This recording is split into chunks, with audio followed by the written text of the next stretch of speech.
ಯಾವುದೇ ಪೂರ್ವಭಾವಿ ತಯಾರಿ ಇಲ್ಲದೆ ಸೂಕ್ತ ಹಣಕಾಸು ವ್ಯವಸ್ಥೆ ಮಾಡಿಕೊಳ್ಳದೆ ತರಾತುರಿಯಲ್ಲಿ ಕೈಗೊಂಡಿರೋದ್ರಿಂದ ಸಾರ್ವಜನಿಕರಲ್ಲಿ ಹಾಗೂ ಇದರಿಂದ ಹಾನಿಗೊಳಗಾಗುವ ಜನರಲ್ಲಿ ತೀವ್ರ ಭಯ ಹುಟ್ಟಿದೆ ಅಂತ ಶ್ರಮಜೀವಿಗಳ ವೇದಿಕೆ ಅಧ್ಯಕ್ಷರಾದ ಶ್ರೀ ಚಂದ್ರಶೇಖರ್ ಎಸ್ ಹಿರೇಮಠ ಅವರು ಪತ್ರಿಕಾಗೋಷ್ಠಿಯಲ್ಲಿ ತಿಳಿಸಿದ್ದಾರೆ.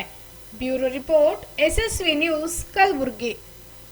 ಪಟ್ಟಣದ ನಿವಾಸಿಗಳು ಇವತ್ತೇನು ಆಳಂದ್ ಪಟ್ಟಣದಲ್ಲಿ ರಸ್ತೆ ಅಗಲೀಕರಣ ಮಾಡ್ತಾ ಇದ್ದಾರೆ. ಅದ್ರ ಬಗ್ಗೆ ನಮ್ಮದೆಲ್ಲ ಕಂಪ್ಲೀಟ್ ಸಪೋರ್ಟ್ ಇದೆ. ಆಳಂದ್ ಪಟ್ಟಣ ಭಾಳ ಹಳೆಯ ಪಟ್ಟಣ, ಅದು ಅಗಲೀಕರಣ ಆಗಲಿ. ಆದರೆ ನಮ್ಮ ಉದ್ದೇಶ ಏನಂತ ಹೇಳಿದರೆ, ಫಸ್ಟ್ ಪ್ರಪೋಸಲ್ ಏನಿತ್ತು,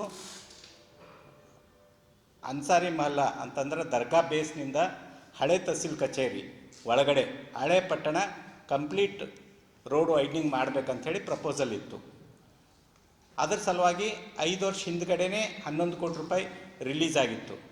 ಆವಾಗ ನಾವೆಲ್ಲರೂ ಕಂಪೆನ್ಸೇಷನ್ ಕೊಡಬೇಕಾಗ್ತದ ಅಂತೇಳಿ ಕೂಗು ಹಾಕಿದಾಗ ಕ್ಯಾಲ್ಕುಲೇಷನ್ ಮಾಡಿದಾಗ 11 ಕೋಟಿ ಸರಿ ಹೋಗೋದಿಲ್ಲ, ಇನ್ನೂ ಹೆಚ್ಚಿನ ದುಡ್ಡು ಇನ್ಫ್ರಾಸ್ಟ್ರಕ್ಚರ್ ಡಿಪಾರ್ಟ್ಮೆಂಟಿಗೆ ಪತ್ರ ಬರಿತೀವಿ, ಅದು ರಿಲೀಸ್ ಆದಮೇಲೆ ನಾವು ಕೈಕೊಳ್ತೀವಿ ಅಂತ ಹೇಳಿದರು.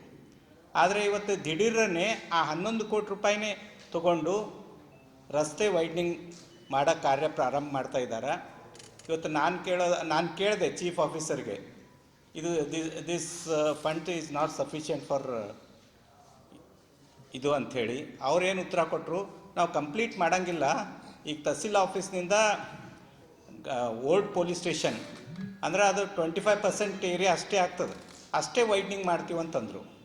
ಅಂದ್ರೆ ತಾವೆಲ್ಲ ಪತ್ರಕರ್ತರಿಗೆ ನಾನು ಹೇಳೋದಿಷ್ಟೇ, ತಹಸೀಲ್ ಆಫೀಸ್ನಿಂದ ಅವರೇನು ಈಗ ವೈಡ್ನಿಂಗ್ ಮಾಡ್ತೀನಂತಾರ, ಅದೆಲ್ಲ ಭಾಳ ಹಳೆ ಏರಿಯಾ, ಅದು ಕಮರ್ಷಿಯಲ್ ಆ್ಯಕ್ಟಿವಿಟೀಸ್ ಇರುವಂಥ ಏರಿಯಾ, ಅದನ್ನು ಡಿಸ್ಮೆಂಟಲ್ ಮಾಡಿ ಹಾಗೆ ಬಿಟ್ಬಿಡ್ತಾರೆ. ಆ ಕಡೆ ಏನು ಎನ್ಕ್ರೋಚ್ಮೆಂಟ್ ಇವೆ ಅವುಗಳನ್ನು ಕೈನೇ ಹೆಚ್ಚಂಗಿಲ್ಲ ಅಂತ. ಅದಕ್ಕೆ ನಾನು ಕೇಳಿದೆ, ವೈಡ್ನಿಂಗ್ ಆದರೆ it should serve the purpose for it, road widening has been undertaken. ಇದು ಆಗಂಗೇ ಇಲ್ಲ. ಅದಕ್ಕೆ ನೀವು 11 ಕೋಟಿ ರೂಪಾಯಿ ಸರಿ ಹೋಗಂಗಿಲ್ಲ. ನಮ್ಮ ಶಾಸಕರು ಪ್ಲಾನಿಂಗ್ ಕಮಿಷನ್ ಚೇರ್ಮನ್ ಇದ್ದಾರೆ BR ಪಾಟೀಲ್ರು, let him talk to chief minister, ಇದಕ್ಕೊಂದು 50 ಕೋಟಿ ರೂಪಾಯಿ ಹೆಚ್ಚಿನ ಹಣ ಬೇಕಾಗ್ತದೆ, ಅಷ್ಟು ದುಡ್ಡು ರಿಲೀಸ್ ಆದಮೇಲೆ ನೀವು ವೈಡ್ನಿಂಗ್ ಮಾಡಿರಿ ಅಂತ ನಾನು ಹೇಳಿದೆ. ಈಗ 4 ವರ್ಷದಿಂದ ಬಂದಂಥ 11 ಕೋಟಿನೇ ಬಳಕೆ ಮಾಡಿಕೊಂಡು ಈಗ ನಮ್ಮ ಫಾರ್ ಎಕ್ಸಾಂಪಲ್ ನಮ್ಮ ಕಟಾರಿ ಅವ್ರ ಮನೆ ಅಲ್ಲೇ ಎದುರುಗಡೆ ಇದೆ, ಚಕ್ರಪಾಣಿ ಮನೆ ಅಲ್ಲೇ ಎದುರುಗಡೆನೇ ಇದೆ.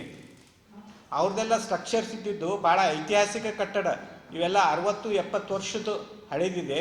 ನಮ್ಮ ಶಾ ಬಿಲ್ಡಿಂಗ್ ಅಲ್ಲಿ ಆ ರೋಡಲ್ಲಿ ಬರೋಂಥ ಶಾ ಬಿಲ್ಡಿಂಗ್ 150 ವರ್ಷಕ್ಕಿಂತಲೂ ಹಳೆ ಕಟ್ಟಡ.